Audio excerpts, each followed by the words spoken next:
Well, I have a lot to deal with today, and I hope I'll be able to get through. Don't want to delay the book of Ruth here any longer than we need to. But we're talking about reasons for faith. And today we want to talk about the reality of Christ's resurrection.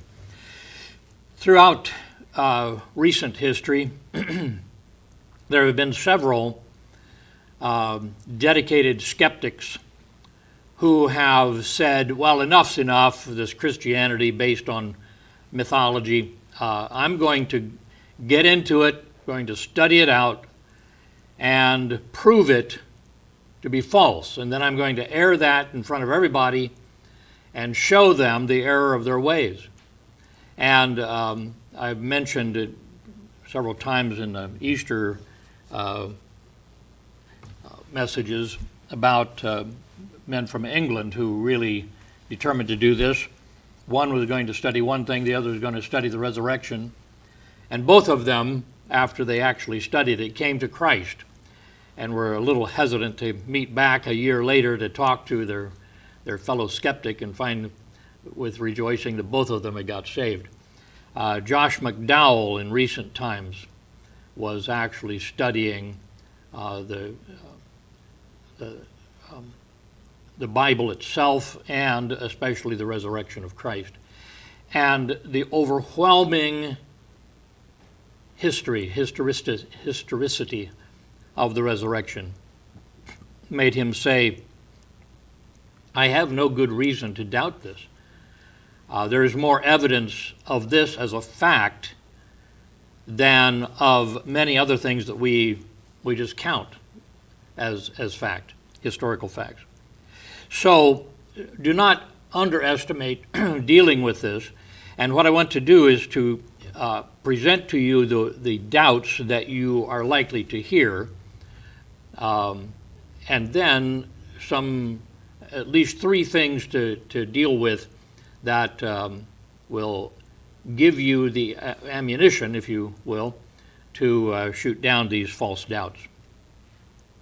So, two kinds of skepticism toward the resurrection of Jesus Christ. The first that we'll deal with is just rather general, and then the second is a logic attempt to doubt the miracle of the resurrection.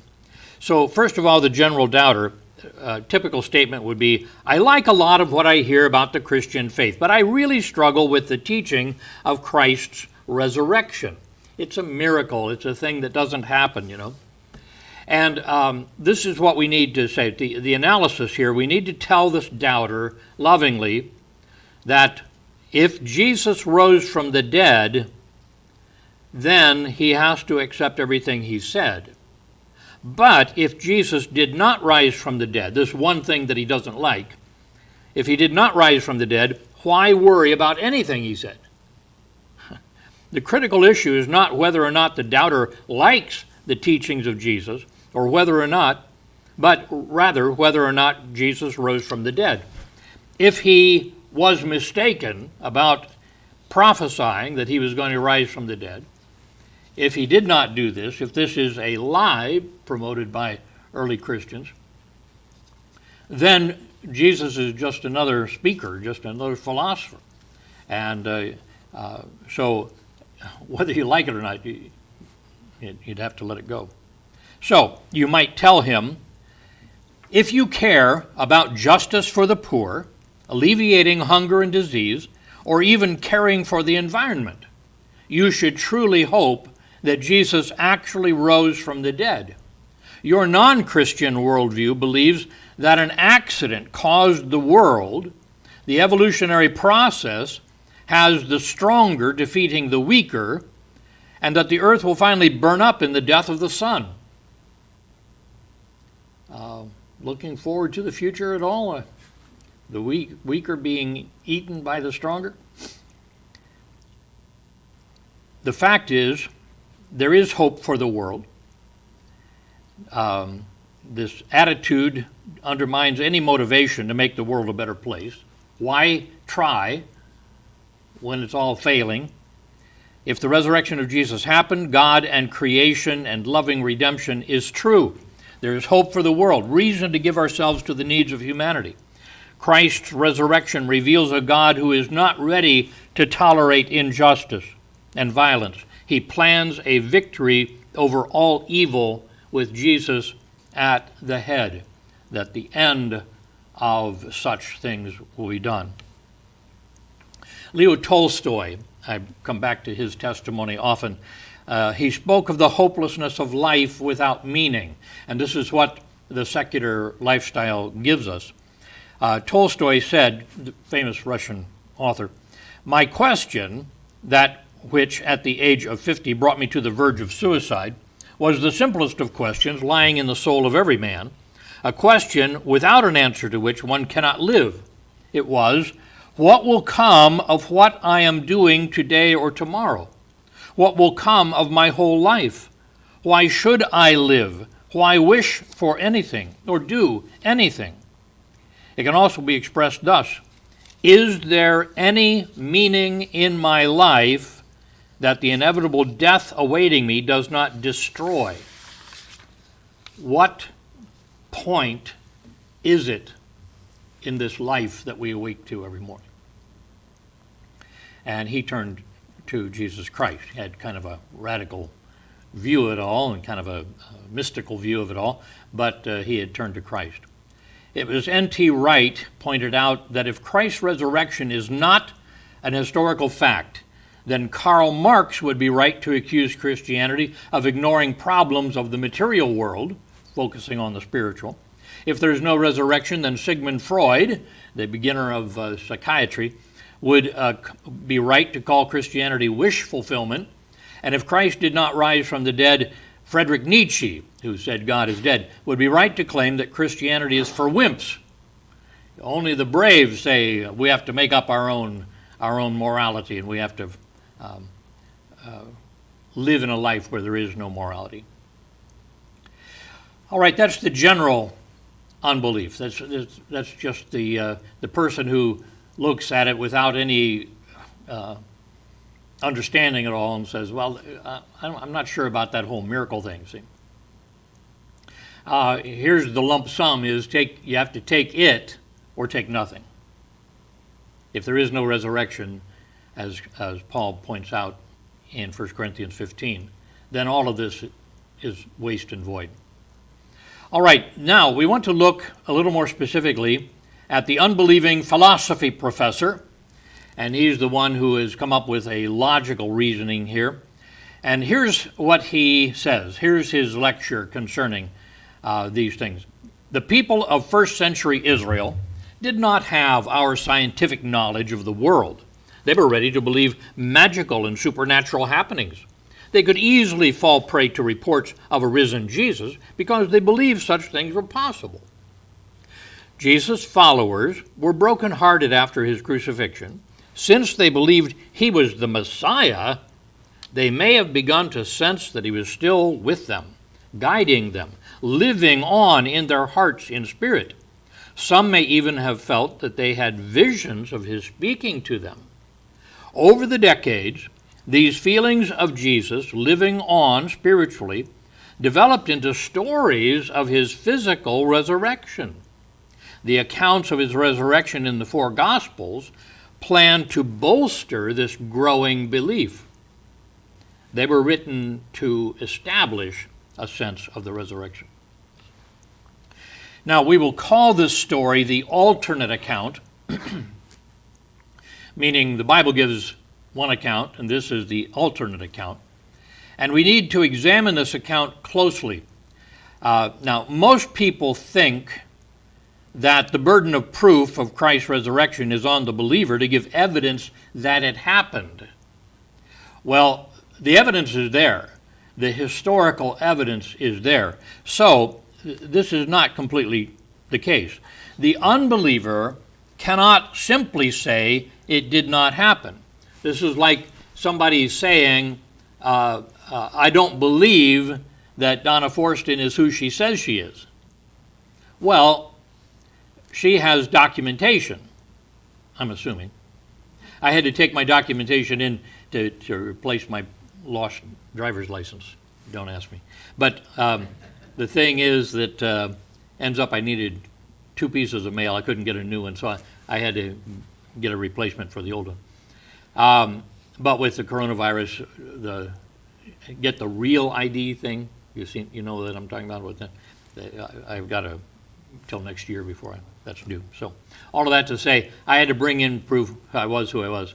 So all she has to do is to check, point out that she has documentation. But anybody could say, well, I don't believe it, but it's them, the burden is on them to discount her documentation. So the burden of proof falls on him, the unbeliever, the skeptic, to account for the birth of the church. He is required to give a plausible reason for how things began. This doubting professor may seem reasonable to many, but he bases his argument on an ignorance of the historical and cultural context of the time. This logic is based on a false beginning. So we'll explore 3 concepts that disprove the alternate account. The first concept is this. You have the empty tomb, a physical thing, and you have the witnesses. We often hear the gospel defined as the death, burial, and resurrection of Jesus, and this has kind of become a byword, but actually there's one more category needed, a very important one. The burial of Jesus proved his death. It's the appearances that have proved his resurrection. So it's death, burial, resurrection, and appearances if you wanted to be complete. The doubting professor assumes that the written Gospels developed long after the events. That was based on the thing that over the decades, these feelings began bolstering until it became certainty, and then they wrote the Scriptures to back it up, see, after they decided on it. Well, he claims that some invented the empty tomb and invented the testimonies of the eyewitnesses to bolster the developing feeling that Jesus was still with the believers. This cannot be true. We find that the earliest accounts of Christ's resurrection in Paul's writings, 1 Corinthians 15, the classic passage on the resurrection, he wrote it in AD 57, only 20-some years after Christ's resurrection. This is not in the years to come where legends feelings become legends and legends become facts. It's 20 years. 1 Corinthians 15, 3-6, here's what he says. For I delivered unto you, you Gentiles in Corinth, first of all, that which I also received, how that Christ died for our sins according to the Scriptures, and that he was buried, and that he rose again the 3rd day according to the Scriptures, and that he was seen of Cephas, that's the alternate name of Peter, then of the 12. After that he was seen of above 500 brethren at once, of whom the greater part remain unto this present, but some are fallen asleep. Why did he mention that some are still alive? He was saying to them, this is something you could check out.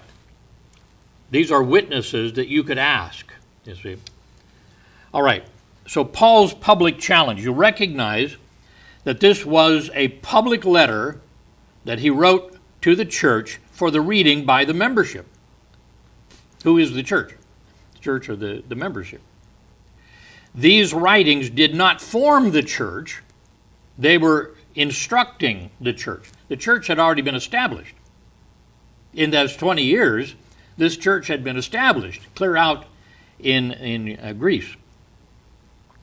Verse 12, which we didn't quote, shows that he was writing to this group of people who doubted the possibility of the resurrection. Now, this was like that general doubter, and in their philosophical Greek culture, there were others saying, oh, come on, resurrection from the dead. How many people do you know came back from the dead, and so on. And Paul's comment here is, no, you don't allow, this doesn't allow, you can't be a Christian and allow this. He offers undeniable proofs. He speaks of the resurrection as happening on the third day. He speaks of history, not of symbol or metaphor. He's not talking about how we felt about it. It was actually about the facts. For their inspection, he lists the eyewitnesses, identifies them not as mystics who dreamed dreams or saw visions.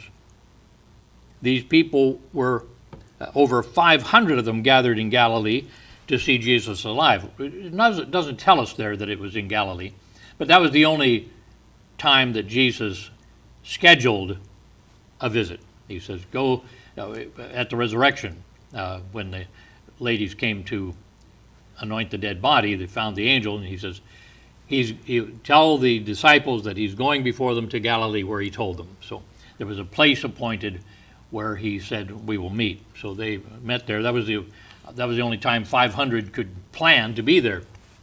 So I think that's where it was, and 500 gathered there, and these people were not gullible. These were not, wide-eyed mystics who were saying, I have a feeling that Jesus is speaking to us here.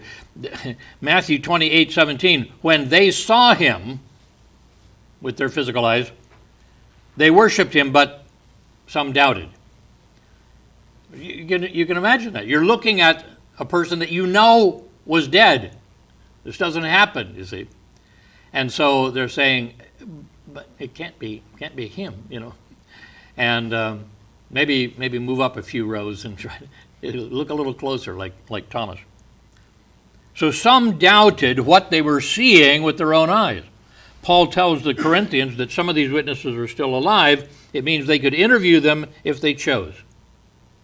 It was possible when he wrote they were still alive. He boldly challenged any to investigate. So Paul was not a witness of the resurrection himself. He received the message from these very eyewitnesses. That's what he says, what I received. The history, then, does not allow years of passing down the story as legends. He heard the eyewitnesses, the people who were there, the people who said, I saw it. All right, so Paul's public challenge. Secondly, the impossibility of fabrication, of making it up. The doubting professor claims that the believers invented the written records to bolster a growing belief in the resurrection. And this does not fit the facts. If men of that day invented the story, they would have invented it according to the culture of the day. It makes sense? Like they would at any age. They would not have women being first on the scene. In that day, women's social status was so low, they could not even testify in court. We can have them testify in court. Yeah, but they're women. Can't believe women, So that was the culture of the day, and certainly there in the Jewish society. So how would they have told the story? They would certainly have a distinguished man discover the empty tomb, a trustworthy guy. This would lend credence to the story. Quite possibly, in fact, some put pressure on the gospel writers to leave out that part about the women. That's not helping our cause here. Don't write that, lest they cast doubt on the story. There can only be one reason why they recorded the women's part. It was true and already well known. They were locked into the truth, and everybody knew it. All right, then let's look at the argument of the empty tomb. The fact of the empty tomb is a powerful argument for Christ's resurrection. Logically, we're bound to this fact that it was an empty tomb, that there was no body there. It was evident that the tomb was empty. How can it be explained if not by the resurrection? The Jews, you remember, the unbelieving Jews, paid the soldiers to say the disciples stole the body. What a story. Matthew 28:11-15. Now when they were going, behold, some of the watch, some of the men who were standing guard over the grave, came into the city and showed unto the chief priests all the things that were done. They told them what happened. The angel came, rolled away the stone, and Christ was gone. And when they were assembled with the elders, they brought them into the council. Taken counsel, they gave large money unto the soldiers, saying, here's the deal. Say ye, his disciples came by night and stole him away while we slept, sleeping on duty, on guard. And if this come to the governor's ears, which certainly it would, why do you have soldiers that went to sleep on the watch? See, that's guilty of death. If it comes to the governor's, we will persuade him and secure you. So they took the money, did as they were taught, and this saying is commonly reported among the Jews until this day, Matthew reports. Says, I still hear it today, but we know it's not true. I want you to imagine this ridiculous picture of these fishermen overcoming trained Roman soldiers. Sneaking in, rolling away this big stone, taking the wrapped body, hauling it away, then what? Set off a flare, make it look like an angel would. Ridiculous situation here. So, remember how adept Peter was with his sword. He was trying to take off the head of this guy, and he cut off the ear of the Malchus who was standing there. Again, consider the fact of the transformation of the disciples. Who were they before the resurrection? They were a terrified group huddled in the upper room, and they're transformed into a powerful evangelical force in a matter of days. What could have done that? See? Consider the fact that most of them, after this, went to their death defending the truth of their claims. You get together, you steal the body, you lie about it, somebody's going to give out the truth. One after the other, they remained firm even unto death. Is it possible to imagine that they were so committed to a lie and deception? I don't think so. So I'm not going to be able to finish this today. We'll go on with, but see, maybe I can finish this first point. On the other hand, we suppose the enemies of Christ stole Christ's body. We create another impossible situation. Christ's enemies demanded the Roman guard to keep the disciples from stealing the body. They remembered, better than the disciples did, that Jesus had claimed that he would rise from the dead. Matthew 27:64. Command, therefore, they say to the governor, that the sepulchre be made sure until the third day, lest his disciples come by night and steal him away. Which, that could have happened if there were no guard there, see?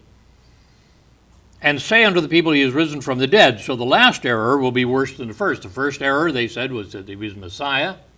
The second is that he rose from the dead. We don't want that. Again, how easily these men could have crushed the Christian movement completely by producing the still dead body. They're preaching the resurrection. They say, look at this. They could have ended the Christian movement. The fact that they did not is because they could not. Again, the argument of the eyewitnesses. The fact of the witnesses is also by itself a powerful argument for Christ's resurrection. When the women, with their low social status, told the disciples that Jesus was alive, the men doubted them. Women. They doubted them as all the witnesses are doubted today. Peter and John ran to the tomb to verify the fact. Witness after witness told the story, and then Jesus appeared to the 10 without Thomas, and then 1 week later to the 11, always without Judas, of course. Doubting Thomas, interesting story, had determined that he would not believe until certain facts were established. He says, you guys might believe this, but I won't believe it until certain facts. He demanded facts that would eliminate hallucination. He wanted to touch him. And the part of the facts would eliminate a look-alike, a man taking Jesus' place. So he wanted to examine the unexpected wound of the spear in his side. That didn't happen with crucifixions. So if you were preparing somebody to look-alike to take his place, you'd have wounds where the hands and the feet would be, maybe even thorns. I don't know if that was that general, but one of the things that he wouldn't have expected to have a wound in the side healed, see. So even this, the doubting Thomas actually had thought it through. And when he actually saw Jesus, he said, "You are my Lord and my God." And then the combined arguments of the empty tomb and the witnesses. The empty tomb and the testimony of the witnesses make the resurrection an historical certainty. If we only had the empty tomb, it would generate questions, but it would not give us certainty of the resurrection. If we had witnesses but no evidence of an empty tomb, we must assume they were stories, like those who see departed ones in dreams and psychic flashes. But both factors together give the conclusion that Jesus rose from the dead. All right, well, we'll move on to other reasons here next time, as God allows, and finish this up next time. Sorry.